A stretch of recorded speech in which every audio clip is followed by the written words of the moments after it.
it's time to create new narratives and create our own quipus to understand all this work and create create new narratives, new ways to see the art, you know.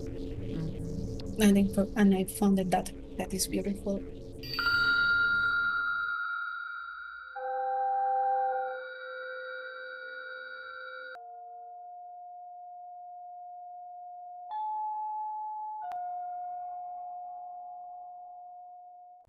Hi, everybody. This is Victoria Vesna, and you're listening to Vibrations Matter. I talk to artists, scientists, and everybody who's interested in light, sound, and frequencies. Join me. Patricia, it's so great to have you here. Thank you for taking the time. And now Thank you I for hear inviting me. you're in Bristol. That's a news. You're a real nomad. You keep moving from place to place. So it's a new journey for you. It's a new year for all of us, Year of the Snake. And we start the year with you. You're our first featured guest, which I'm very excited about. So I would like to start before you jump into where you are now. Uh, do a little bit of a backflip, rewind, and give me a sense, and the audience listening, about your path. What is it that kind of got you to the place where you are now? What happened along your path, even early on, where you had these light bulb moments and it shifted your path, or you discovered something new? This is what always interests me, because I find that that background actually colors everything we do for the rest of our lives, especially as creatives. Of course, and now in these times that it's so important about to talk about this topic, especially, I think that the that kind of moments that have been like big events for me that made me change the path of my trajectory or the way that I'm thinking is migration. I was born in Colombia, in Bogota, but when I was 9 years old, we moved from Bogota to another city in Colombia, the hometown of my parents. They are from a little city called Tuluá that is near to Cali. Yeah, and this is a super different place than Bogota. It's a small city, it's very hot. It's like summer the whole year. Bogota is kind of cold. People is more extroverted, more joyful. So at that point, with 10 years, 9 years, it's like everything changed because I just moved all the things that I knew as uh, discover new stuff. But since I was very, since I was a child, I always thought about sound is going to be important in my life. And I try to learn all the instruments I can. Even we can also, I mean, in my house, we can afford the lessons to instruments.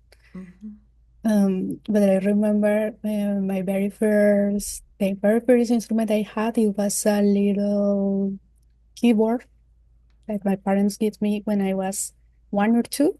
And I Wow. have And you this remember keyboard. it. You remember it Yeah, as a one yeah, year old. I Amazing. remember it because it was, I conserved it till I was 9 years or something. It was like a treasure.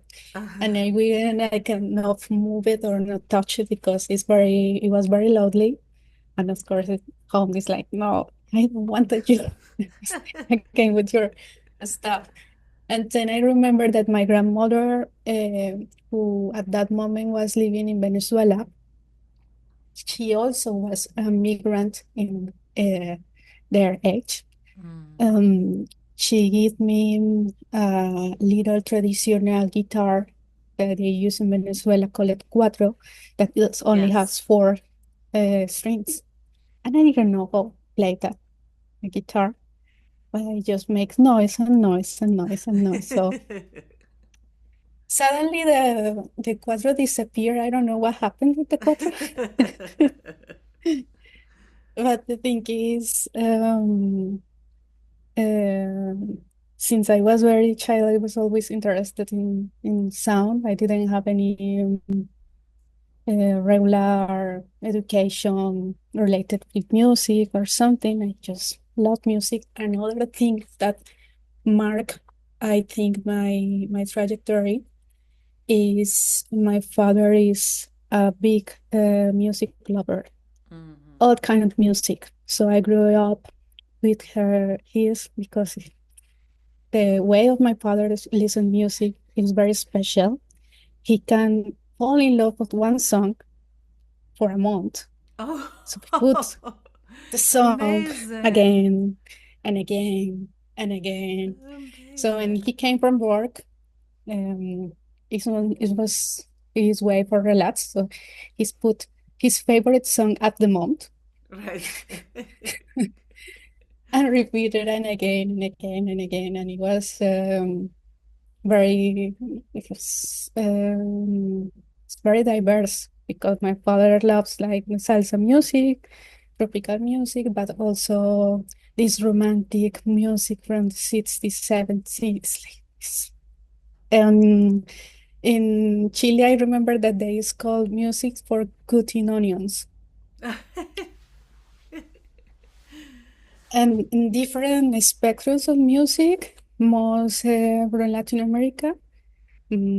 For and suddenly my brother is a musician and I'm working also with song. And we always thought that my father have that influence to us in our childhood because my father migrated to Spain when I was 11 and my brother, little brother, 5. So it was Mm-hmm. like that age that we have the opportunity to live with him, Mm-hmm. that we like concert. And we have a lot of his um, love for his music. And for us, it's like incredible that we only stay with him, for example, in the case of my brother, just 5 years, his first 5 years. Uh-huh. And my brother adopt that love for the music, Well, he was a teacher, really, because any kind of teaching is about repetition. And if something is repeating, whether you do it consciously or not, you start breaking it down, you start learning it, you understand it in a deeper way. And it was quite a beautiful lesson that he was giving to you because every month it would be another style, another song. Different, Yeah, yeah. totally changing. Amazing. So, where in Yeah, and Spain? this is amazing. And Amazing, it's really. amazing because later my brother and I we knew a lot of songs that not all the people at our age knows because we are just You yes, were we know that this song is that. you were indoctrinated. I mean, it's in a way like a meditation practice because you're repeating a mantra repeatedly, repeatedly, repeatedly, Exactly, or any kind of exactly. prayer. So to have this as a lesson without thinking that you're learning or studying or going to music school, just as fascinating. It's beautiful. It makes me think we should do that more with children. Yes, I don't know if it's the right method, but for us it works. The thing is, at home we will never be like subjected to say, okay, you have to be a doctor, you have to be a lawyer, you have to be. No, the You're only lucky. premise that my mother always say to us is, I just want that you study. Mm. No, no more. No more. Yeah, I don't really care. I mean, I care, but as much as you are happy, always study. Just go to the university. It was a big deal of that time also. of Just course. go to the university. So we grew up with this thing in our path. So when I was a teenager, my father he was migrated to Spain. I stayed with my mom and my brother in Colombia, and I started to be have more opportunities in high school to participate in some music groups. There's an special that one that I remember with love that is a group of Latin American and Andean music where I rediscovered all the Andean sounds, Mm. the instruments, because in my case at home, my mom loves the Latin American Andean music, all these instruments, but she is not such a big music lover as my dad. So her taste in music always opacate what his taste in music. So, but in a way, we always grew up with that kind of music. But she So was into instruments, right? I think that's actually interesting because you ended up building instruments. yes, but the thing is, another funny story is when I was, in Latin America and also Mexico and Colombia and all those countries in Latin America is very traditional when you turn out 15 and you have a big party, the Quinceañera. quinceañera. Yeah, yeah. Yeah, Here I too. didn't have the quinceañera, No. but I was crazy about that electrical guitar. Please Aha. buy me an electrical guitar. I just need an electric guitar. I don't need a party. I don't like this kind of things. Buy me an electric guitar. So at what time my father was telling me, no, but you have to wait just a couple of years because you are coming to Spain. The idea of my parents was that as I finished high school, just move to Spain with my dad to have more opportunities. Hmm. My father stayed in Spain for more than 6 years as an undocumented without the Oh, oh. opportunity to come back to Colombia. So he Hmm. wasn't present when we grew up. Oh So my brother no. was just a teenager, and I was just turned up 16 when he had the opportunity to come back to Colombia. Wow. So um, uh, also, I also can say that he never has been an awesome dad.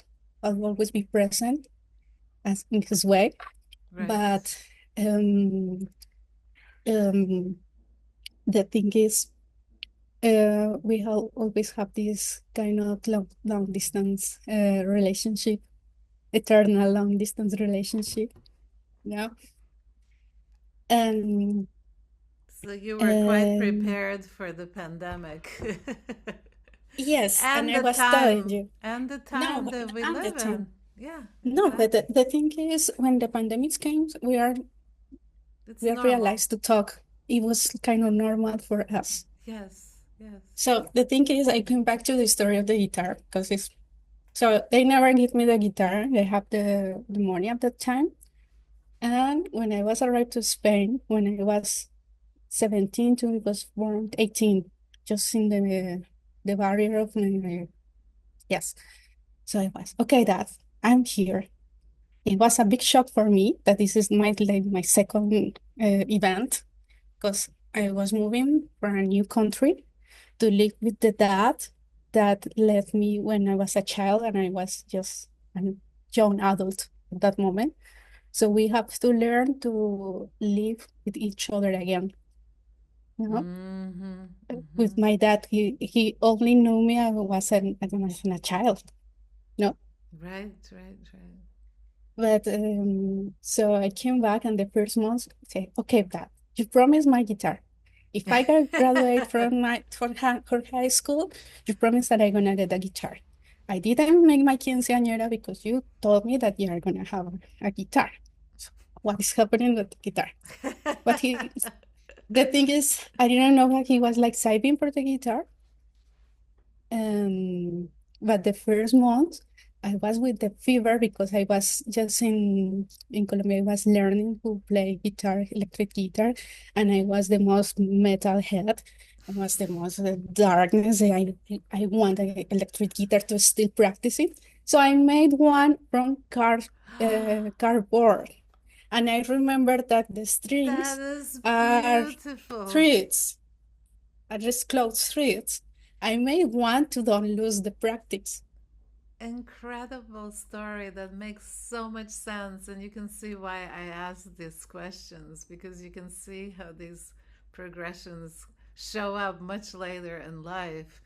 And But this amazing. is like, Do you so have a I picture built of this. that somewhere? No, No, no, we weren't into no, selfies and all this stuff that's going on now. Yeah, no. At least I beautiful. would love to have a picture or something, but the Beautiful. truth is I didn't have anything because I remember that I built the all the shape, the Stratocaster shape, because I learned that it was the best guitar to learn guitar. And I remember to put the strings, that the strings are threads of Right. cotton, like and it was, I didn't know even how was the distance between uh, I The mean, strings. iron, exactly. I don't know what I made it. Of course, it didn't sound. So when my father see that guitar, he told me, "Okay, yes, it's time to buy one guitar," because he's so like, okay, like no, no, Yeah, you, okay, this let's is buy. She inspiration. really wants this is sad. And who were you listening to in the, the Metallica and hard rock at that time? Because you were a teenager, right? Just Yeah, coming from Colombia and really, really yes, wanting this and guitar. yes, and I yeah, yeah, just crossed in a little town in Spain, not even a city, a little town, when all the difference are even bigger because it's Of small. course, right. It's, yeah, and suddenly you are the only, and this is very strange even, um, Latino American metalhead in town. It's like The alien. The alien has but landed. totally, Yeah, yeah. totally. Even I remember that in Colombia, when you just before, all the girls in the little girls in the neighborhood, they are calling, "Hey, they come in the Monster High." So it was like a big shock because I don't feel fulfill the prototype of Latina in that little town in Spain, Right. and I didn't So, want to. It was so so it you was were a big shock for me. basically, it was a shock for you, but it was a shock for them too, because you're breaking the stereotype, right? You're destroying their idea of what a Latina is, and that's wonderful too. So you were as if it's a petri dish, and you introduced a new chemical, and everybody is just, what is going on, including you. Yeah, yeah. That was like very strange. And it was the time that I also participate in a chorus with a group of um, people that could be my grandfathers and grandmothers. So I was the only younger in the chorus group. And it was also a good experience because I traveled with them, with some cities in Spain. But following the desire of my mom, I went to the university to start school, start the university. This time in a city a little bit bigger than the town that I was Where? in Cuenca. Cuenca. Cuenca Okay. is a small city that is between Madrid and Valencia Sure, in Spain. sure, sure. And I choose Cuenca because they was very famous in that moment uh, be the first faculty in Spain, the School of Arts in Spain, that they have sound art in their program. What year was this? I think in the 90s, with the beginning of the 90s, the school was very famous because there are a lot of electroacoustic composers working over there.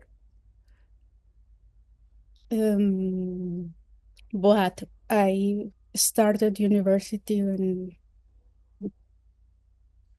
2011, 2010, Mm-hmm. something. Mm-hmm.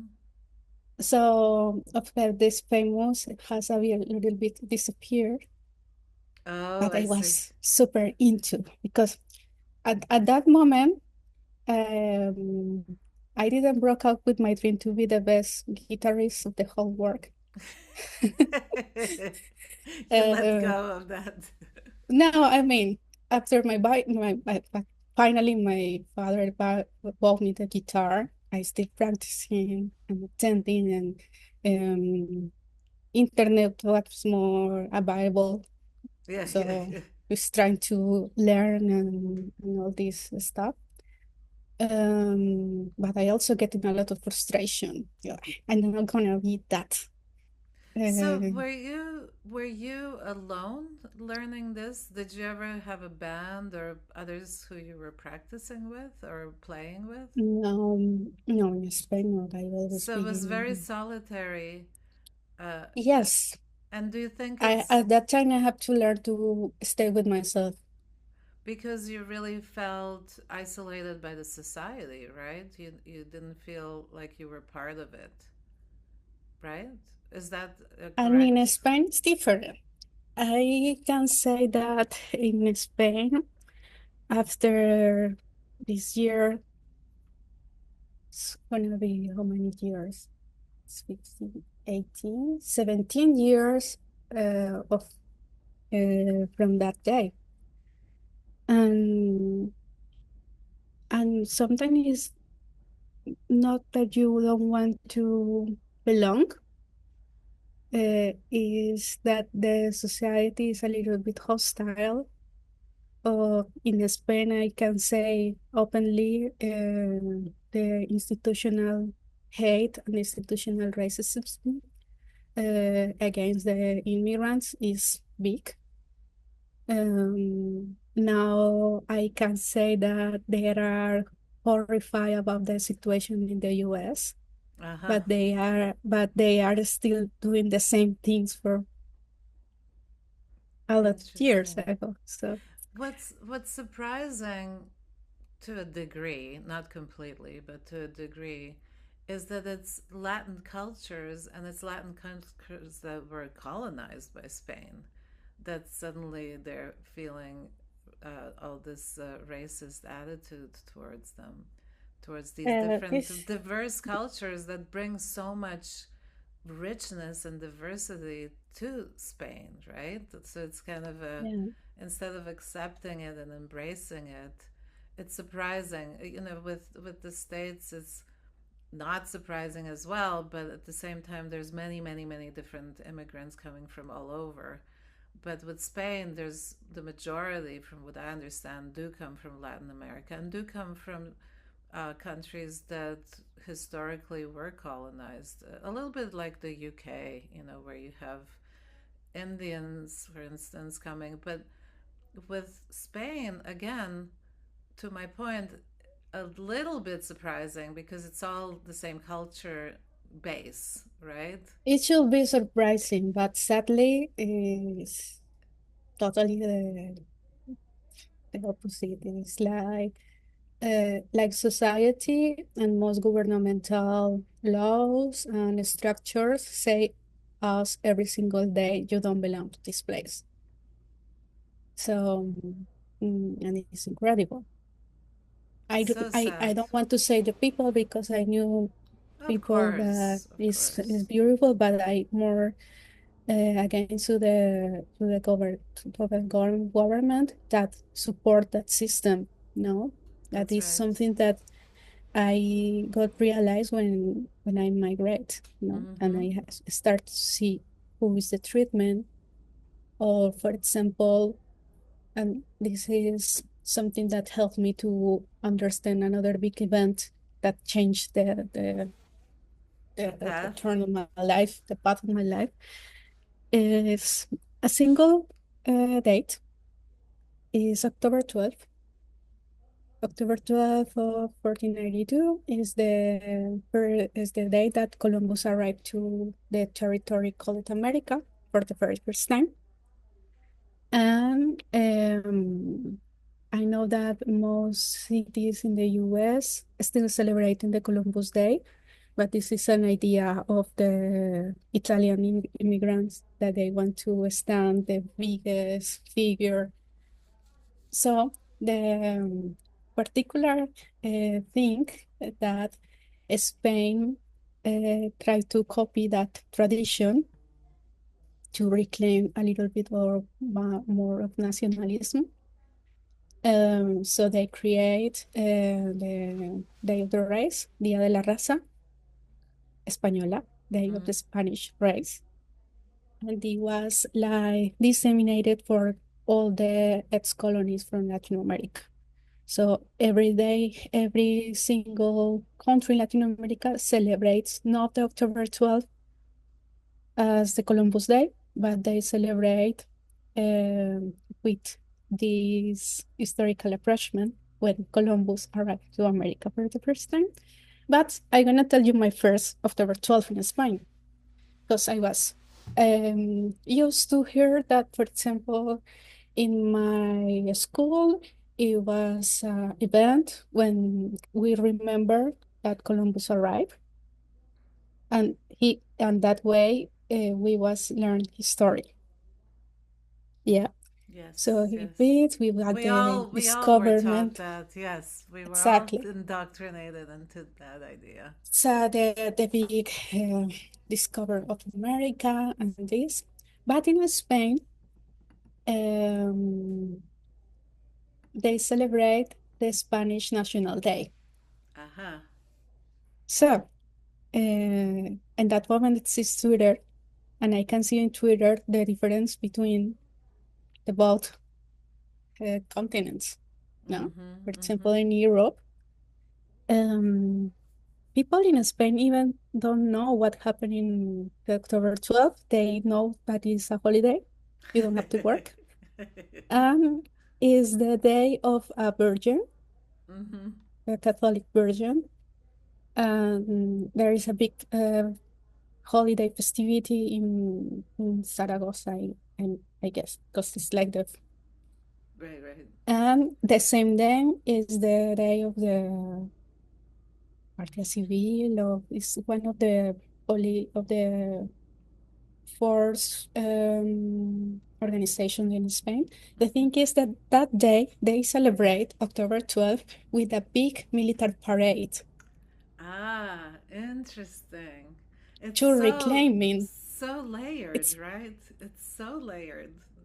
It's a Amazing. big military parade when they attend the King of Spain, all the mayors, governments, and um, one of the forces of the exército has a little pet that is it's a lamb. I don't remember which animal is it, but it's a farm animal Uh-huh. that always appears in the parade. Okay. And it's just like, I mean, imagine a big military parade with a lot of And men then the with their lamb. arms and lambs. So I remember the very first year, of course, is broadcasted in television. So that day, my father only was waiting for the lamp, for the apparition, special. And it's just to pass the animal, it's super funny, and then it's cut. It's just change the channel. So, So the and big thing was for the lamb to pass by. This huge yeah. military parade and spectacle and the king, but everybody's No, no, waiting. no. For my father, it is nothing. It was for me. It was shocking. Okay, and in Colombia, for in that moment, it was called the Día de la Raza. But in the last year, this meaning has changed in every country in Latin America. For example, in Bolivia is the day of decolonization. Uh-huh. Day in Argentina is the day of respect of the cultural diversity. And Uh-huh. they have like changed the meaning of that day Right. and formulate changes. Mm-hmm. In Spain, it doesn't happen. Oh, it Even didn't. it's in the law. It's the day that in Spain was more about their limits over the ocean, and this is like it's in the law. So even in the law, they are reclaiming this, and then they tell us, "Oh, just forget it. Just get over." I mean, this happened like 500 years ago, and you're still about talking about this. And what is happening with this? Explain me a little bit. Mm. So this is what one of my big, it was like shocking to see this difference between in Latin America, for example, people put in their social networks. I can say both because I was in Spain, and I can say the social network of my friends or people Well, in Colombia, right, and I right. can say the social networks of people in Spain. So it was super different, the meaning of the same day for both. So this is the day of decolonization. No, they come back our gold and again and Right, right, right. all this. And in Spain, this is the day We that we discovered. colonize, we discover, and it's super different. And I start to understand the relationship that has the support of these monumental acts of that is kind of is simple, like this holiday of the monuments to conquerors in Spain, of the name of the streets in Spain, how all fit institutional violence Mm, mm-hmm. against the migrants. And the people don't make like click, okay, because Right. it's still very like fits in their minds. Well, they also see one side of the story. So you're in some sense difficult situation you transformed into kind of being in the middle and negotiating between these two worlds and understanding how much of these media influences actually changes the perception of many people. Um, Of course. And I yes. made the first artwork I made about this. It was actually, I studied in Valencia. Uh-huh, I remember. I did my master's in Valencia, and my master uh, thesis was about this date and the colonial consciousness about October 12th. And I recreate in a world map with physical um, caravels, the ships, Mm-hmm. and physical water. So it was like a prototype of a world map Mm-hmm. when three caravels were guide for the flow of the water. Um, um, According to the tweets of that day. So it's a site-specific installation that only works in October 12th and only works reading Twitter. So the installation do this thing. For example, when somebody in Spain, when every where in the world about, for example, Happy Spanish City Day. Oh, so the caravels moving to Aviala. That is the name of America, no? So they are moving to America. And when somebody worldwide also tweet with the name Day of Indigenous Resistance, that is the other meaning for the October 12th, this is in Venezuela, I guess, the caravels return to Spain. So the whole day, the caravels are moving between Spain and Latin America and America. all the time, following this collective thoughtness sensor that it was Twitter in that day. Now it is not anymore, but at that day it's like we can read how people is thinking in Twitter, no? So this piece would happen only on that day, only on October Yes. 12th. Yes, And because it's when the people most no, of tweets about. course, I totally get it. I think it's very great. The idea of have it very specific to a time, so not necessarily to a place. But my question immediately is, how long did this go on, and does it still happen? Are you consistently continuing with October 12th on, but let's say now it would be on X or on another platform? Now I can't do it anymore because the rights of the to have the APIs of the Twitter that day now is not available anymore. At least Ugh. that you pay or something. So it's a piece that exists in that moment. I also storage a lot of tweets, Aha, a lot of nice. information to make the piece alive when I want to show it. It was very funny because this piece was premiered in Ars Electronica when I was in interface culture. Mm-hmm. That time it was in interface culture as an Erasmus student, so I was just for one semester. And of course, if in Spain it's going to be difficult to explain Yes, that yes. I can tell you in Austria people don't have any event that okay, It's an when is Columbus what's happening here? it's So another planet. That's the kind of Austro-Hungarian heavy yeah, weight. But wait, is yeah. this when we met? Is this when we met during the interface cultures? No, We no, made unfortunately later. no.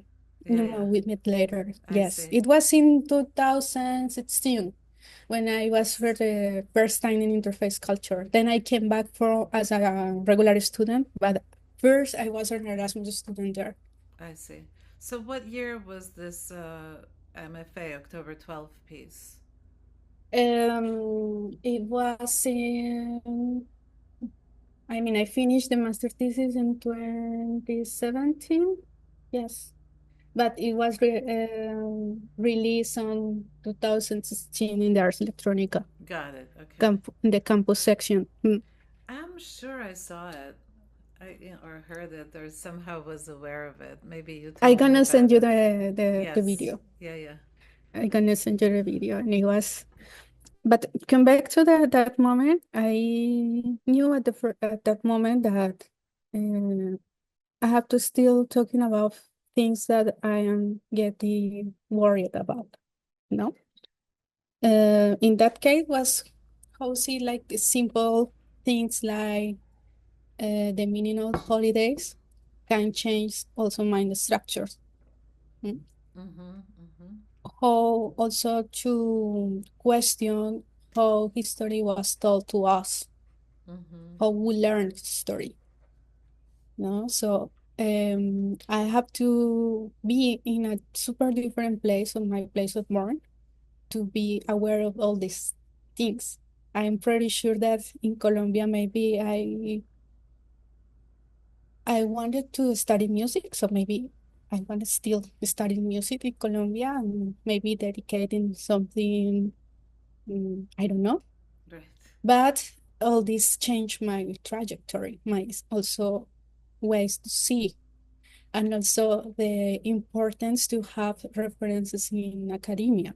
Because when I was in my old university, I didn't have any um, reference of immigrant Latin American professors in Spain.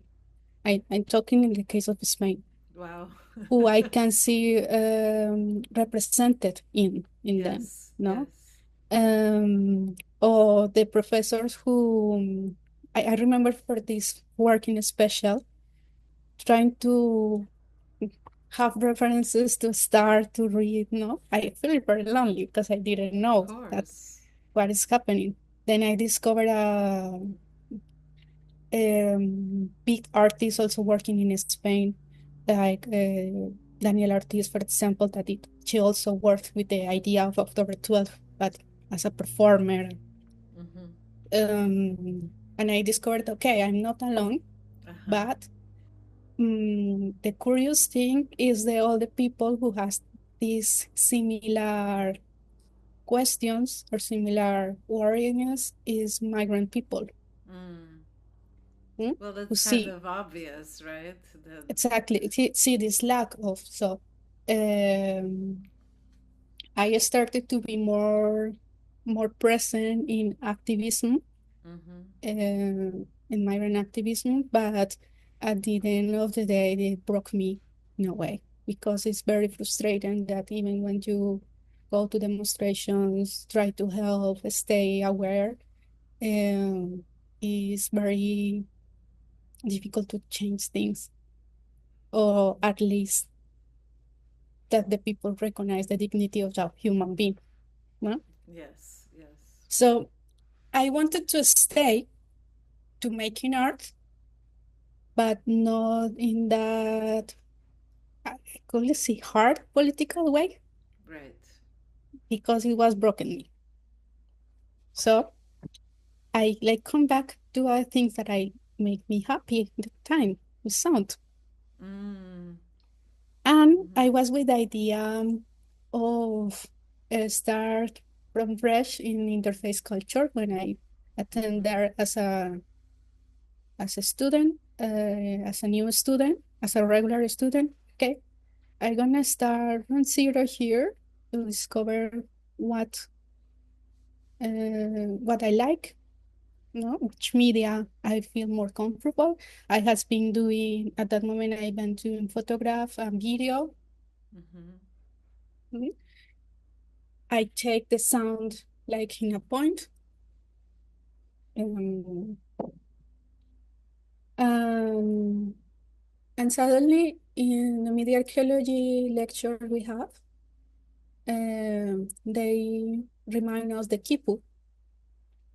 And of course I knew the Khipu. And actually, this is also a beautiful thing that the very Khipu I made in my life, it was when I was in school, and of course with no internet at all. I have like a big encyclopedia and you have to look for the letters. And if you are lucky, you have pictures or not. In my case, I didn't have any pictures of. So I have this homework in the school that say that please write something about the Inca Empire. Mm. Okay, in my homework says that okay, and the homework and the encyclopedia says that the Inca Empire used the quipus as a medium to storage informations in the means of notes. This is the all that it says. So I wanted to make a quipu just to figure out how they storage informations with notes. But for me, it was like 12, Uh-huh. 11 years when I was there. So I remember that I made a quipu in a very different way that it was because I didn't see any image before. Was Interesting. very it was very difficult even to look in internet because I didn't have internet in my home and you have to move and I only have the encyclopedia at that time. So the very first keyboard I made in my life came from my mind, sorry. Mm-hmm. Mm-hmm. Yeah. And then the professor explained me, no, this is not actually who is the kipu, but I always have the memory of that kipu that I built. Mm. And I was also reading Silvia Rivera Cusicanqui, who is a Bolivian sociologist, who has a book that is Sociología de la Imagen, and she talked about the Woman Poma. Okay. Just one second. I'll take a picture. Yeah, and Woman Poma, it was a chronist in the colonial Peru. Ah, yes. I Um, I I always talk about Woman Poma, so it's possible that yes, we I can talk remember about you this. showing this. Yes, yes.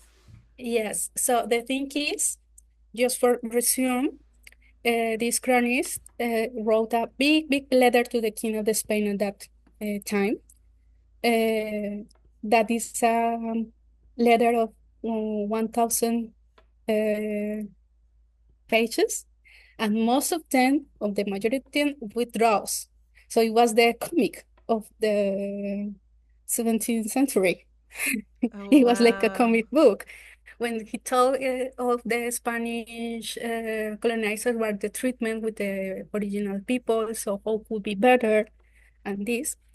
But in all his explanation, he drew this, that is the Andean indigenous astrologer,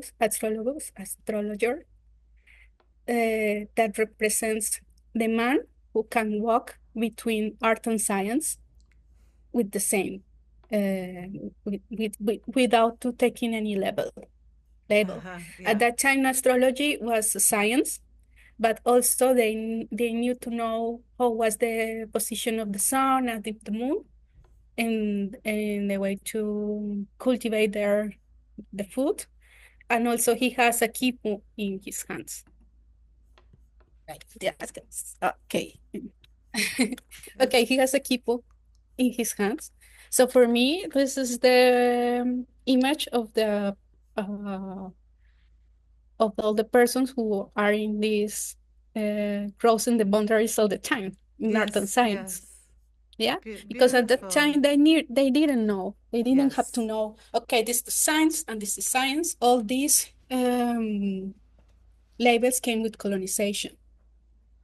So And as a media artist, just to interrupt you for a second there, the same exact thing was all along in even Western history until the age of industrialization. I don't. There was not even a word for science. It was just normal to have these two. So this age actually created such a rupture in consciousness and the relationship to nature and even relationship to us and each other and appreciation of different cultures. So it's a beautiful thing to see how that appears in this culture as well as a beautiful image. And I remember you it's, showing this a few times, so it's definitely yes, I your always icon. show this because I feel like Yes, very identified with the yes, image. yes. When you say, okay, you are, and in my case, I was in interface culture, trying to make a new life. Suddenly came the Kipu again. And I remember the Kipu of the Silvia Rivera Cusicanqui, Uh-huh. that she explained that. And I remember my very first Kipu, and I said, that is fascinated that I am new media artist who works with technology, who works with computers.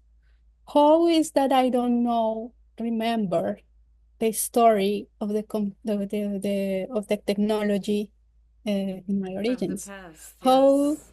how is I don't know mm, how works a Kipu, uh, and I work with technologies. Why these technologies are hidden Yes. and not have the same recognition than other ones. Of course, I am making a lot of questions in the European Academy. Right. So, so I started, okay. So at the same time, we have this lecture about to making new sound instruments. That it was called Playful Interfaces for Enrique Tomás. Mm-hmm. And we have to build a new instrument from zero. And I have the idea of the kipu. So I was like, I have in my mind, no? Okay, we now can make music with computers, and this is very interesting. We can see also or attend to live coding events when you see all the music that they are doing by computer and you see all the codification in big screens. So my question was, how could be the computer's music of the kipus in this case? if the colonization wasn't erased this device. In this case, the Quipus has a special history because they were erased by the Spanish colonization. Mm-hmm. They burned a lot of them. Oh, really? Um, yes, it was is it really exists the comparison between burn books and Yes. burn Quipus because you are Yes.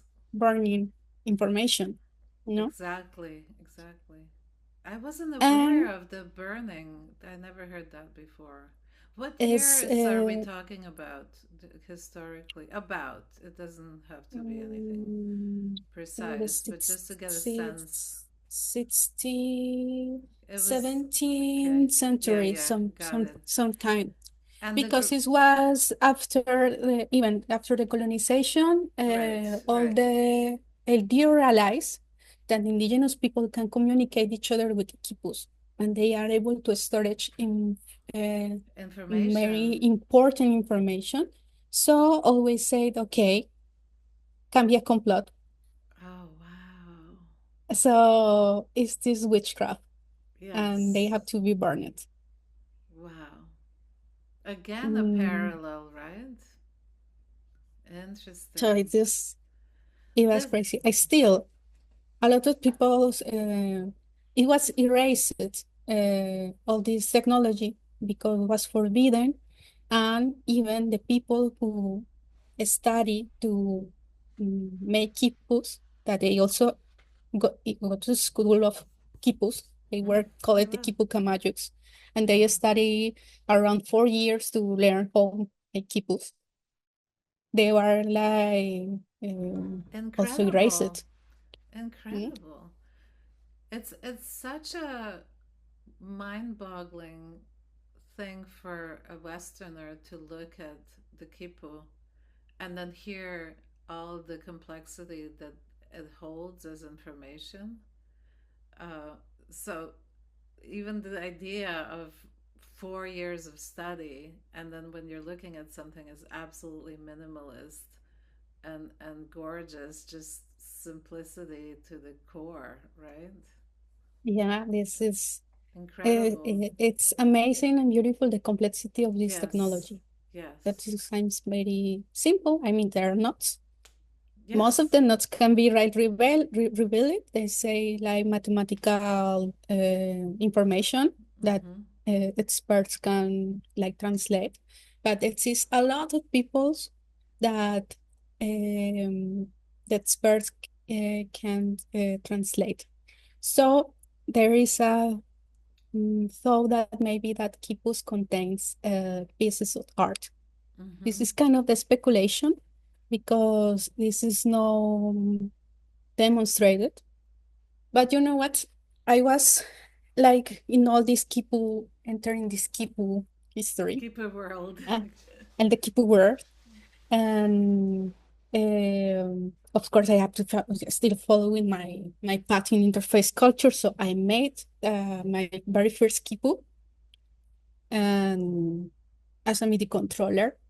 In my very first Kipu as isn't no have the volume, so I was involved into build a new instrument, and I was fascinated about the possibilities of create or be the master of my own instrument. Beautiful. Yeah, at the end of the day, I never was a prodigy in any of the instruments I tried to learn in all my story, but for the very first time, I will be able to create my own instruments when only I have the knowledge to Mm-hmm. play it. Mm, and for me was like life changing, no? It's a revelation, and it's also empowering because Yes, because I have also the you have a opportunity to. place, you have a purpose, and you can give something to both cultures and to even cultures that are not related to Spain and Colombia, but beyond. No, and the opportunity to reencounter myself with sound. Yes, exactly. Yes, because it's always that I never left. It's always there, but I have to encounter again with sound Yeah, and and music and say, cultures, especially in art schools and media art schools as well, are very much visually oriented, and sound is secondary. So to make that shift to have the sound as primary is is also a big shift in a place where it's all about visuals and interactions and performative stuff. And this is where sound art meets media arts to me in really interesting ways. And then you have a whole nother level of taking it into ancestry and looking at knowledge that you're resurrecting, really. You're resurrecting this amazing knowledge and teaching about it and enriching people's feelings about these cultures that you can actually maybe show people why you would respect the migrants, that they're, you know what I mean, instead of looking down, to in a gentle way shift the perception rather than, you know, going out on the streets and yelling, which, as you said, at some point becomes so disappointing because you see no change in that sense. So it's, to me, very beautiful, the the way that that instrument speaks, you know, and how it relates even to your very, very first instrument. yeah, It's and also beautiful. I discovered that we can still make a resistance Yes, through exactly. our own acts, small acts, if you can see in this way. So, um, of course, in my work, I can evolve that ideas that I want to, to fight for, no? Or, or another kind of revelation. So I discovered also now that is super trendy, but has been existed for the very beginning of colonization, that is decolonization, decolonial aesthetics. So now it sounds like trendy and everyone can want to use it. But the colonial aesthetics is the resistance in the way of, in the form of art that has been existed since the beginning of colonization. So Mm-hmm. it's not something new, Mm-hmm. no. And I remember my friend Connie Piña, who also has a beautiful work with Khipu. She also is a sound artist and also works with sound. That is also another interesting thing. I knew all the artists that I knew that make quipus around the sound, and most of Interesting. them are women, Uh-huh. and all of them are from Latin America. So it's like, for me, it's like beautiful to find like Latin American women worked with sound and interested with the quipu in Beautiful. different points of view. So always she said, okay, maybe that quipus that the experts can have translated because it's impossible, don't want to talk to us anymore. So it's time to create new narratives and create our own quipus to understand how this works and create create new narratives, new ways Mm-hmm. to see the art, you know. Mm-hmm. And I found that is beautiful.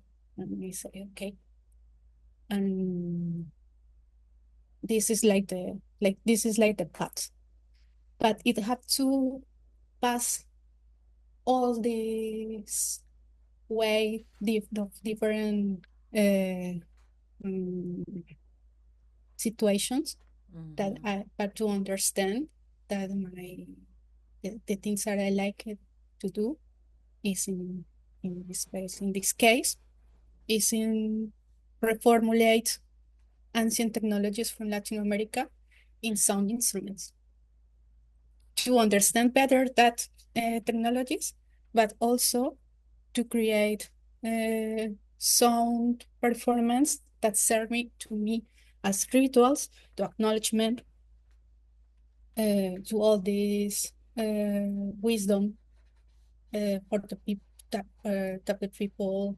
inhabited the land for the first time and create all these. No? So all these, and curiously, from always mm, colonizer countries. So So tell us a little bit about how the performance happens and how you engage the audience to, let's say somebody just walks in because their friend brought them and they had no background, they didn't even hear anything about or even know what a kipu is, and they just end up in a art space or nightclub or whatever, and there you are playing your instrument. What is yeah. your uh, Um, yeah. I have to start to say that for me, it have the same importance like have 4 persons or 100 persons in a room. Because for me, every performance is a ritual. I prepare for the ritual always. Um, and it's a ritual of acknowledgement. Mm-hmm. No, now I'm very into the relationship between the sound rituals and the live performance from today. I mean, the sound rituals of the past in the live performance of today. Mm-hmm. So I just um,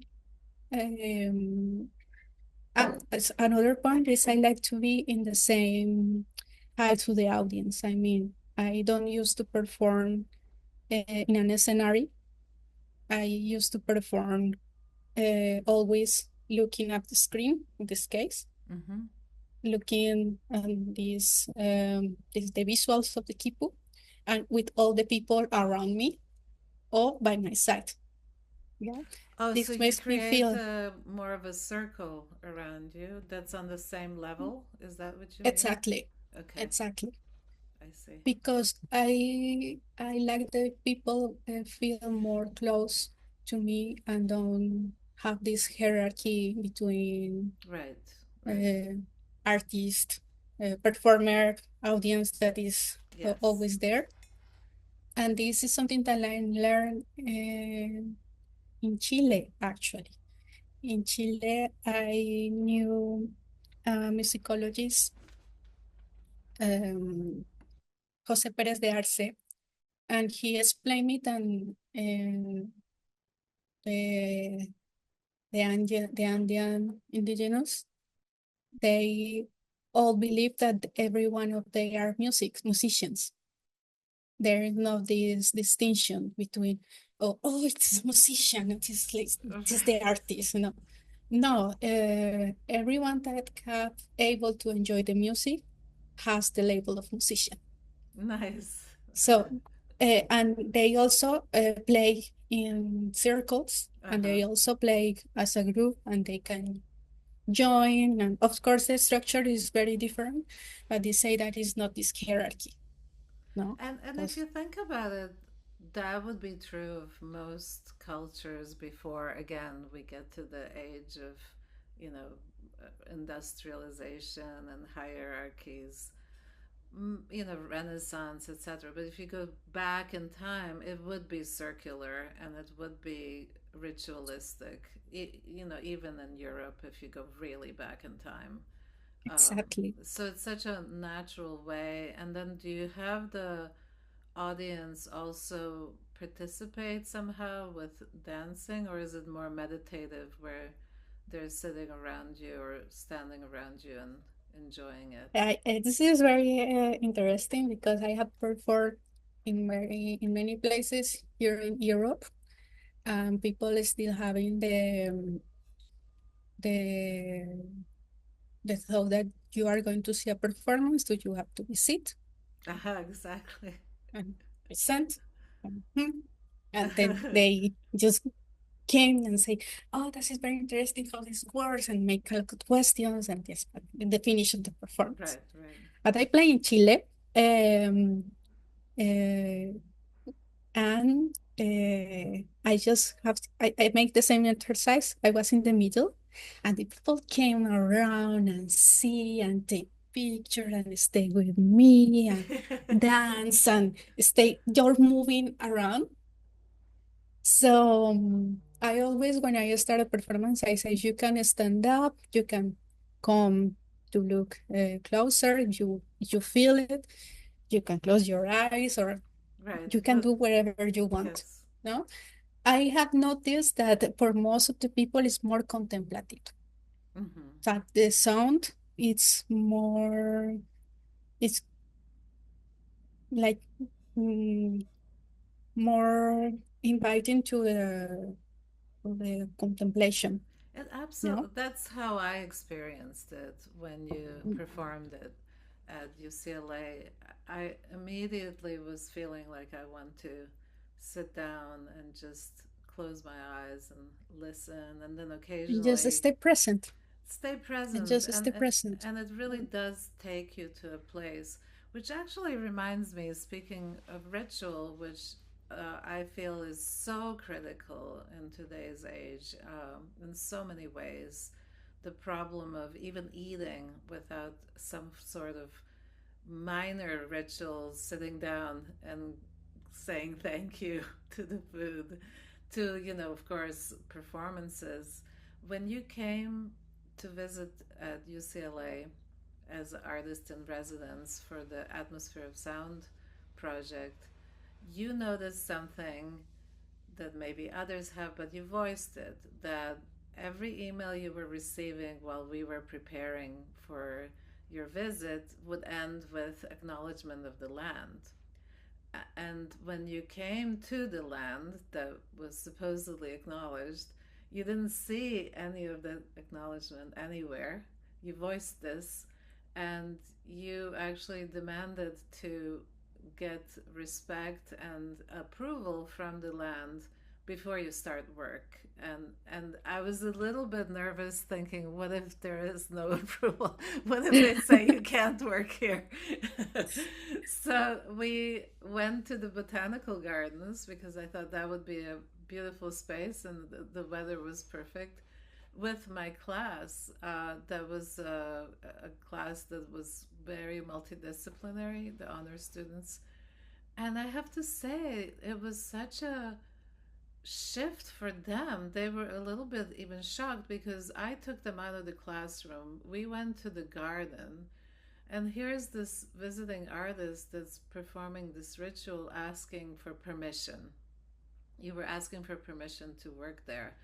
I thought it was very memorable, not only to myself, but to them as well, because you were not doing it as a performance. You were truly asking for permission to work on that land. And if you could just speak to that a little bit, because you also did a performance later online, which was again a small ritual during the pandemic when you couldn't come. And again, even online, and this takes me back to what you were talking about, your relationship with your family remotely, and the idea of nomadic and migration way of moving through the earth, that we still were able to tune into you. We were still able to get into that space. I'm very interested to hear how you experience that, where you come to a different country like US and Los Angeles, and then you are online, but you're performing the same ritual. That that's a certain performance with a certain instrument. Oh, I get emotional when I think about it because it was a very significant moment, not only for the residents, but also as uh, an artist and as a human being. Like, you realize the power of uh, ask for permission, Mm. you know? Because um, I mean, all this start when I was for the first time like abroad. Um, I learned that in every place that we came for the first time, we have to acknowledge and ask for permission because just we like perceive that okay, just gonna travel and it's not. I was to be in a very new place, trying to carry out a new project in territory that I don't belong. So I don't know, for me, the most common it was like ask for permission and also to start with good vibes and make me feel better to start. So I made this in Chile, but it was a ceremony only for myself. Mm-hmm. Of course, it having the same power or importance. I mean, it was very intimate, and it was great. The whole. Uh, so I decided to do the same as we're going to acknowledge territory for the Tonga people and say, okay, and I was looking at, okay, but these people taking serious this thing, this topic of acknowledgement, because look at this, it's in every single page.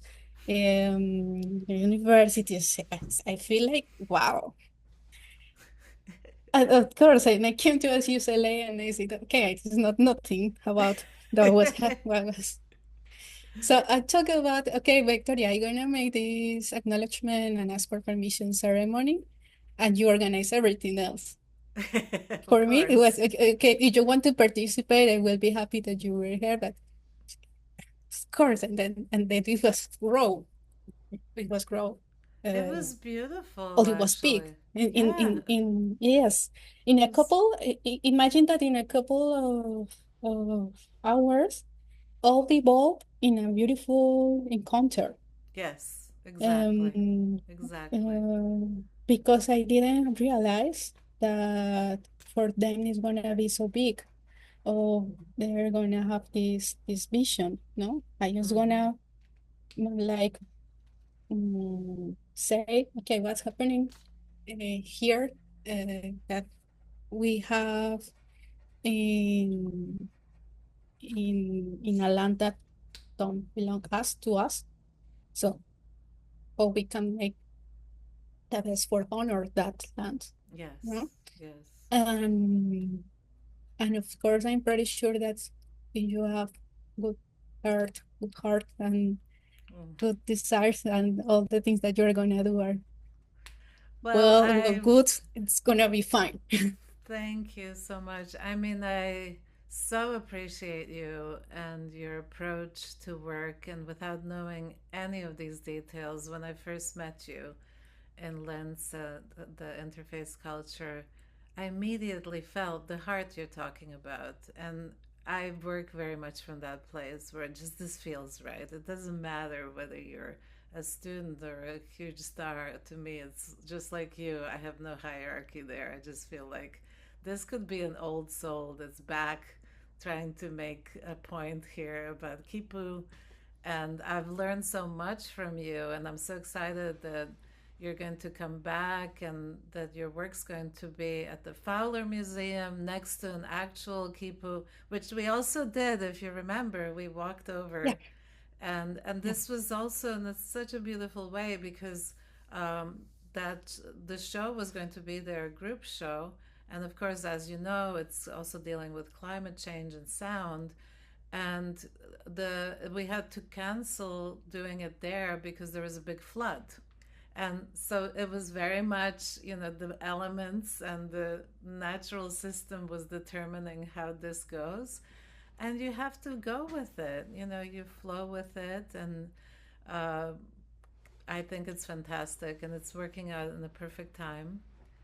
And it's wonderful that you shared this story. I just feel like I understand you so much more, and those who will see your work, whether it's online or in person or as a performance, will so much better understand what this is about. And you also bring up the curiosity to find out more, and to understand October 12th, you know, excuse me.